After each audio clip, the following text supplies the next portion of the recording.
আগাম সতর্কতা এবং প্রস্তুতি নেবার সুযোগ না দিয়েই এই যে বাঁধ খুলে দেওয়া হয়েছে, এটির মাধ্যমে ভারত অমানবিকতার পরিচয় দিয়েছে এবং বাংলাদেশের সাথে অসহযোগিতা করছে।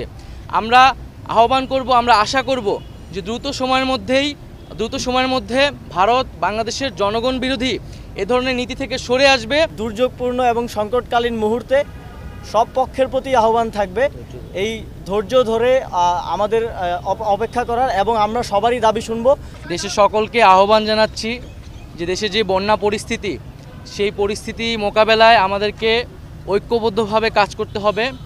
গণঅভ্যুত্থানে যেভাবে জাতি ঐক্যবদ্ধ হয়েছিল, আমরা একইভাবে দেশের সকল সামাজিক রাজনৈতিক শক্তি এবং রাষ্ট্রীয় শক্তির প্রতি আহ্বান জানিয়েছি, নির্দেশনা দিয়েছি, যাতে আমরা একত্রে এই বন্যা পরিস্থিতিকে মোকাবেলা করতে পারি এবং বাংলাদেশের মানুষকে রক্ষা করতে পারি।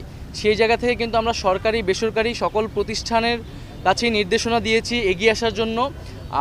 তিন বাহিনীর প্রধানের সাথেও আমরা আলোচনা হচ্ছে যে কীভাবে আরও দক্ষতার সাথে আমরা মানুষদেরকে উদ্ধার করতে পারি, এবং সকলের কাছে সরকারের পক্ষ থেকে সেই আহ্বানটি থাকবে যাতে আমরা একত্রে কাজ করতে পারি। ব্যবসায়ীদের প্রতি বিশেষ আহ্বান থাকবে যাতে তারা এখানে মানবিক দৃষ্টিকোণ থেকে এগিয়ে আসে এবং সরকারকে সহযোগিতা করে।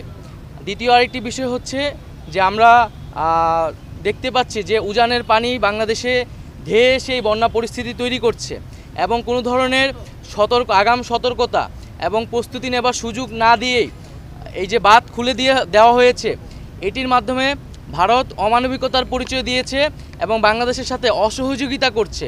আমরা আহ্বান করব, আমরা আশা করব যে দ্রুত সময়ের মধ্যে ভারত বাংলাদেশের জনগণ বিরোধী এ ধরনের নীতি থেকে সরে আসবে, এবং আমরা কিভাবে একত্রে বাংলাদেশের জনগণ এবং ভারতের জনগণকে এ ধরনের প্রাকৃতিক দুর্যোগ থেকে রক্ষা করতে পারি, সেই বিষয়ে সুষ্ঠু সমাধানের পথ বের করতে হবে।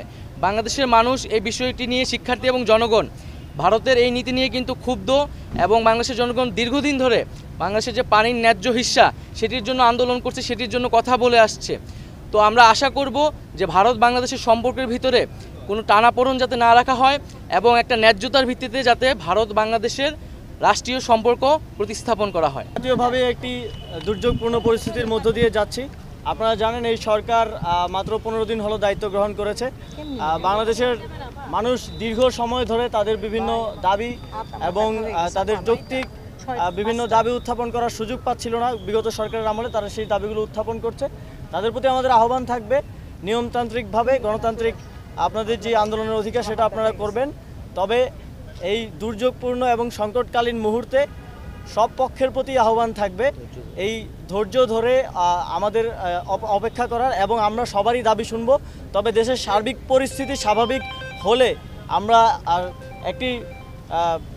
আমাদের রেজওয়ানা হাসান আপা বললেন যে আমাদের একটি কমিটি হবে, স্বরাষ্ট্রমন্ত্রী উপদেষ্টা আজ কথা বলবেন, এবং একটি সুষ্ঠু উপায়ে যাতে আমরা তাদের কাছে পৌঁছাতে পারি, তাদের দাবিগুলো শুনতে পারি এবং সমাধান করতে পারি, সেদিকে যাওয়া হচ্ছে। এবং একই সাথে এই দুর্যোগপূর্ণ মুহূর্তে দেশের সকল পক্ষকে, ঠিক যেভাবে আমরা গণঅভ্যুত্থানে একটি জাতীয় ঐক্য গড়ে উঠেছিল, সেই জাতীয় ঐক্যের আহ্বান আমরা সরকারের পক্ষ থেকে করছি। সকল পক্ষকে এগিয়ে আসতে হবে এবং এই দুর্যোগপূর্ণ পরিস্থিতি মোকাবেলায় আমাদেরকে একসাথে কাজ করতে হবে।